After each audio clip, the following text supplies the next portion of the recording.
In the modern workplace, employee well-being is a cornerstone of success.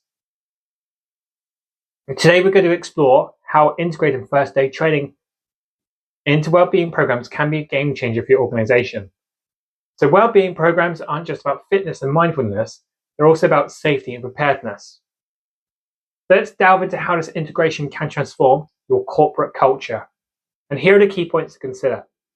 Enhanced employee well-being and safety, reduced workplace injuries and illnesses, positive impact on employee morale and engagement, fostered a culture of care and preparedness, a more resilient and healthy workforce. Integrating first aid training into well-being programs is not just a trend, it's a holistic approach to employee health and safety. It's about knowing that your organization values its employees and invests in their well-being on all fronts. Integrating first aid training into well-being programs is not just a choice, it's the path to a healthier, safer, and more resilient workforce. Because in your workforce, well-being is a commitment that drives success.